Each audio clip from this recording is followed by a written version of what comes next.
الكريم محمد وآله وأصحابه أجمعين.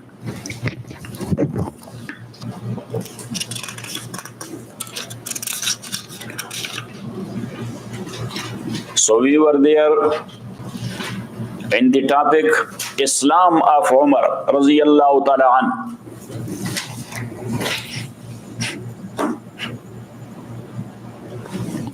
So once these mushrikeen got together in Darun Nadwa. Darun Nadwa was their assembling place, Arloya Jarga house. And Abu Jahl, he made an announcement that whosoever will get us rid of Muhammad sallallahu alaihi wasallam,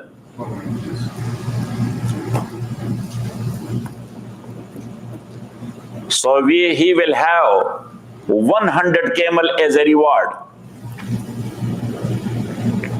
This 25 million case, that is very old culture. Got it? At that time, the big amount was 100 camel. Still, that will be a big amount. I don't know what will be the price of one camel. Because for Qurbani, here, we got the cow for $2,200. For how much? $2,200. Yes, otherwise in Pakistan we got another cow for Qurbani, so that was for 150,000 rupees. Got it? 150,000 rupees, which will be like $700-800. But here, $2,200.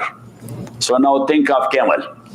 Camel will be at least It's 5,000 to 20,000. Yes, that is. So, if you will multiply by 100,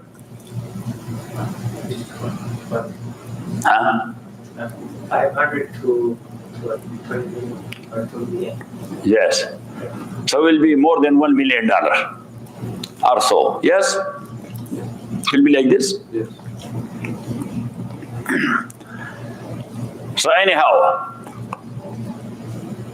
today I was writing in one book that Rasulullah sallallahu alaihi wasallam in Sariyat Qarta, in mission of Qarta, in Sahaba Ridwanullahi alayhim ajma'in, they caught 150 camels of the enemies and 7,000 goats. Got it? Yeah. And there were 30 people. So Rasulullah sallallahu alayhi wasallam, he distributed that 150 it went to the Baitul Mal, and the remaining he distributed amongst the Mujahideen. So he equalized with one camel 10 goats for one camel. So if somebody was looking for a camel, Prophet sallallahu alaihi wasallam, he gave him a camel. If he said I need goat, so instead of one camel he gave him 10. Got it? Got on that? Yeah. So still I think that's the same value will be there. Yes? So Sayyidina Umar radiyallahu ta'ala anhu says, when I heard it in the gathering, so I came out, number one, because of my enmity with Muhammad sallallahu alayhi wasallam, and number two, to grab the reward. This was in the month of Zulhijjah, year number 6th of Nabuwah.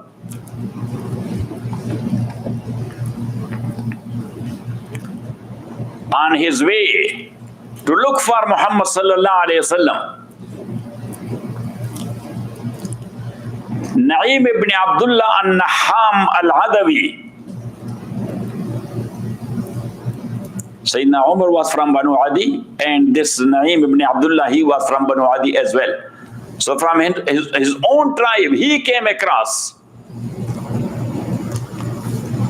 When he read the face of Umar, having a naked sword in his hand, he said, "Where? Umar, what's going on?" So he said, to get rid of Muhammad sallallahu alayhi wasallam. So Naeem said, you will kill him. So what do you think? You will remain safe from Banu Hashim and Banu Zuhra. The father of Rasulullah ﷺ was from Banu Hashim and his mother was from Banu Zuhra. Two big tribes. If you will kill him, how you will counter Banu Hashim and Banu Zuhra? So now this type of reaction of Na'im ibn Abdullah. So he said, Ya Na'im, Sabat. Na'im, you became Swabi. You became what? Because at that time when somebody was accepting the message of Muhammad ﷺ, they used to call him what? Swabi. And Swabi is actually the worshipper of heavenly bodies. The worshipper of heavenly bodies. But then that was used for any new concept in Arabia. Because this concept was brought from Syria by one of the predecessor of Rasulullah sallallahu alaihi wasallam from mother side, Abu Kabsha. What? Abu Kabsha. He said that I never liked this idol worship. So I went to Sham and there I saw that people are worshipping the sun and the moon and the stars, different stars. So he brought that concept and he introduced that. As that was a new concept in Arabia. And they are called Swabi. So any new concept, when somebody was introducing, so they used to call him Swabi. So Rasulullah ﷺ also brought a new concept in Arabia. Because they were mushrikeen, so Tawheed was a new concept. So that's why if somebody accepted it, they used to call him Swabi. So here Sayyidina Umar radiallahu ta'ala, he said to Na'im ibn Abdullah, that's Sabat. You became Swabi. So he said, Awala ukhbiruka bi'ajabin haza? Should I not tell you about much more strange thing than this one? That I have become Swabi? Should I tell you something more stranger? Umar said, what is that? He said, if I am Swabi, so your sister and your brother-in-law Sa'id ibn Zayd, he was his cousin also.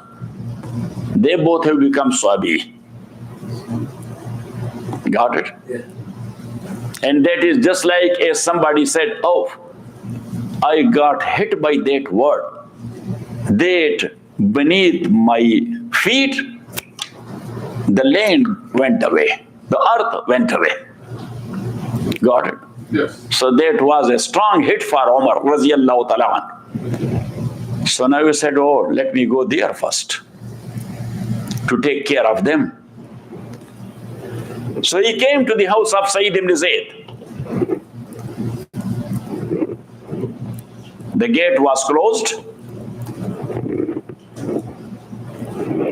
So he stopped on door. From inside some sound and voice was coming out. Sayyidina Khabbab radiallahu ta'ala an, he was teaching them Quran.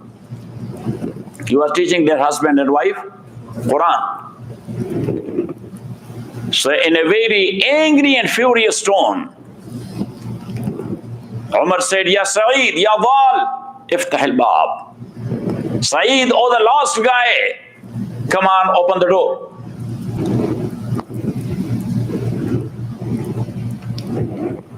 When he entered, so he asked them, what was this sound and voice I was hearing? They were trying to change the subject. But Umar said in an angry tone, you both became Swabi. So Sayyid ibn Zayd said, Umar, if the truth is in a deen other than your deen, so then what? If somebody is looking for truth, and truth is there in a deen other than his own one, so then what? Now this was a second hit for Umar, so he jumped on him. His sister tried to catch him, but he slapped her a few slaps. But genes and blood was one and the same. So she stood up in front of her brother. And she said, Umar, listen, if this is the case, So let me make it clear. Ashhadu an la ilaha illallah wa ashhadu anna Muhammadan abduhu wa rasuluh. Now, at that time in Arabian culture, a woman in front of a man, a sister in front of a brother, and a sister or woman in front of Umar. And this type of talk, that was amazing. That was unusual. Never conceived in that society. Got it? Yes, yes. But Umar radiallahu ta'ala, no, he came to sense. He looked at her face. So her face had become red with his slaps, because he slapped her a few times. So now Umar, actually a strong man, he has ghairat also and haya also. Got it? So his conscience pinched him. That Umar, you are not ashamed of what you did to your sister. Sister is getting beaten like this. So because of that shame, he sat on ground and he was looking at the ground. He was unable to look into the eyes of his own sister. And looking down like this, and he was saying, but by the way, what you people were reading at that time? So his sister said, the book of Allah. So Sayyidina Umar says, where is that? Can I see it? So she brought whatever it was written upon, maybe the bark of tree or the bones or the white stone. She brought it, or skin pieces. Umar radiallahu ta'ala says, give it to me. She said, no. La yamassu illa al-mutahharun. Only pure people can touch it. And you are not pure because you are disbeliever. So he said, what can I do for this to touch it? So she said, first to take shower. First to, because for Iman, that is sunnah, to take what? Sure. Yes, Rasulullah sallallahu alaihi wasallam said, this is recommended for Iman to take shower first. So physically you are pure, now you will purify your inner side by saying kalima. Got it? So, then he was Arab and he was knowing that what is there. So, he started those papers or whatever it was written upon, Surah Taha.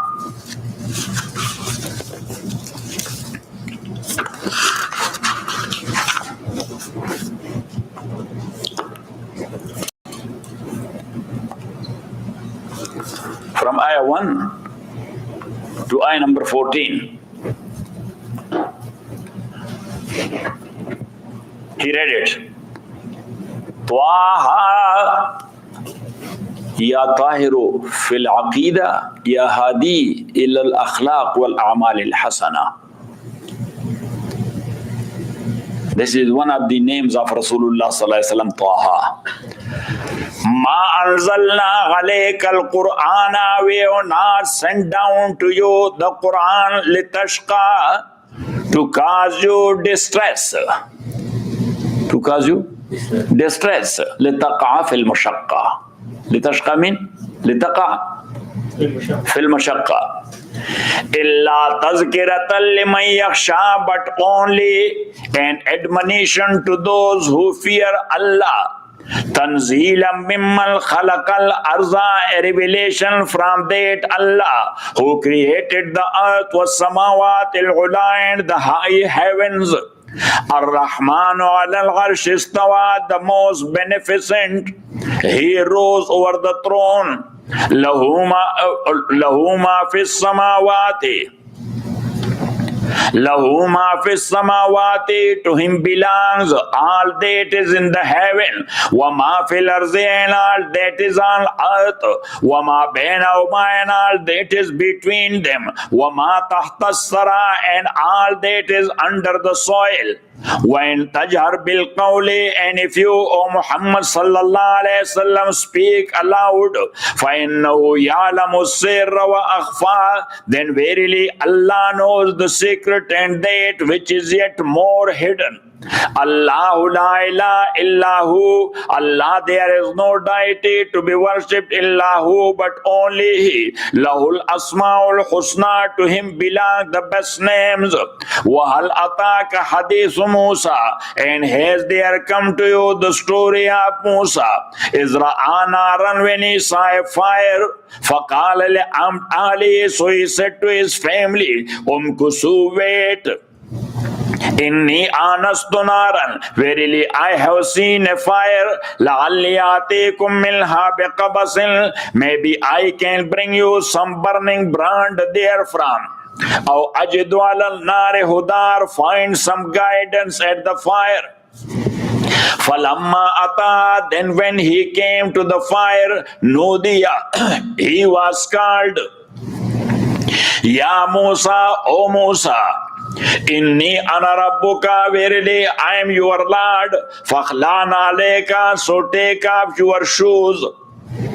Innaka bil wadil muqaddas, you are in the sacred valley Tuwa, its name is Tuwa. Wa nakhtartuka, and I have chosen you. Fastami lima yuha, so listen to that which is inspired to you.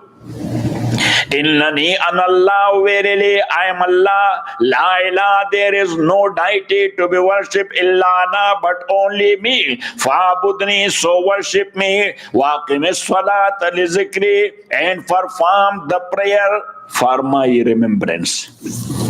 So when Sayyidina Umar radiyallahu ta'ala anhu, he read it. So he said, what a beautiful word this is. For sure this is the word of Allah. I have never heard such like words. Now the teacher,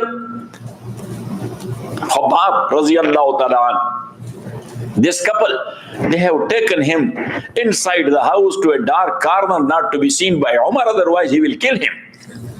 Got it? So Khabab, when he heard it, so he came out. And he came out and he told him that, Umar, let me tell you one thing. I was on Thursday night, Islamic Thursday night, not American Thursday night. Islamic Thursday night is in between Wednesday and Thursday. That on Thursday night I was with the Prophet ﷺ at midnight when he prayed.